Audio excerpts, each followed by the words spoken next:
Hello students, in this video I am going to explain about Rayleigh criteria for resolution.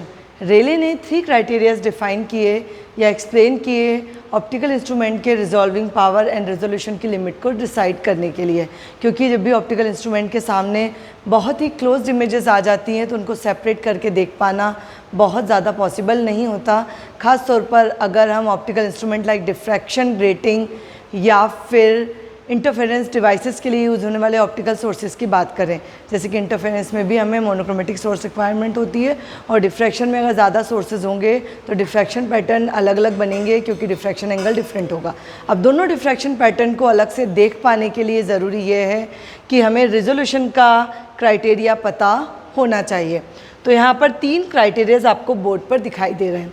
पहला criteria कहलाता है already resolve. जब एक wavelength range का maxima दूसरे वेवलेंथ रेंज के मैक्सिमा से बहुत ज़्यादा दूर बनता है तो देखने वाले के लिए दोनों के हम बहुत दूर दूर होते हैं, क्लियरली विजिबल होते हैं, इनको हमें रिजॉल्व करने की आवश्यकता नहीं होती। These are called already resolve spectral या पैटर्न्स। इसके बाद सेकंड कंडीशन को हम कहते हैं नॉट रिजॉल्व्ड। जैसा कि नाम से पता चल रहा है, ये वो कंडीशन है जब हम स्पेक्ट्रल लाइंस को या पैटर्न्स को सेपरेट करके देख नहीं सकते। जब एक का मैक्सिमा दूसरे वेवलेंथ रेंज के मैक्सिमा पर ऑलमोस्ट ओवरलैप हो जाता है, कुछ भी कर लें हम इस कंडीशन में इनको रिजॉल्व नहीं कर सकते। इसीलिए इस कंडीशन को कहा जाता है नॉट रिजॉल्व। ऑलमोस्ट ओवरलैपिंग होने की वजह से देखने वाले के लिए एक ब्रॉड हम्प क्रिएट होता है और रिजोल्यूशन पॉसिबल नहीं होता। फाइनल कंडीशन जिसमें हमें इंस्ट्रूमेंट को सेट करना होता है अगर हम उससे कोई भी एक्सपेरिमेंट परफॉर्म करवाना चाहते हैं या उसके रिजोल्यूशन की लिमिट सेट करना चाहते हैं, तो ये कंडीशन कहलाती है जस्ट रिजॉल्व की कंडीशन।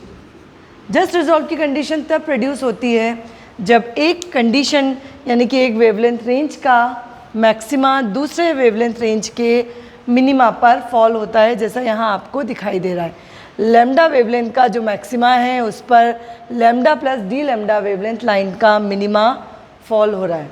इस कंडीशन में जो इमेजेस हैं वो स्टार्टिंग रिजोल्यूशन को शो करती हैं, इसलिए हम उसे कहते हैं जस्ट रिजॉल्व। ये वो क्रिटिकल कंडीशन है जिसमें हमें इंस्ट्रूमेंट को सेट करना होता है आगे एक्सपेरिमेंट परफॉर्म करने के लिए। अगर इंस्ट्रूमेंट नॉट रिजॉल्व की कंडीशन पर सेट रहेगा तो हम दोनों स्पेक्ट्रल लाइन को डिफरेंटली नहीं देख पाएंगे, और अगर दो डिफरेंट कलर की लाइन्स हैं तो ओवरलैप होने पर कोई नए तरह का कलर हमें दिखाई दे सकता है। सिमिलरली ऑलरेडी रिजॉल्व की कंडीशन में ज़्यादा मेहनत करने की ज़रूरत नहीं है, क्योंकि वहाँ पर इमेजेस ऑलरेडी सेपरेटेड दिखाई दे रही हैं। ये 3 क्राइटेरिया कहलाते हैं Rayleigh criteria for resolution. I hope students आपको ये समझ में आया होगा। Thank you.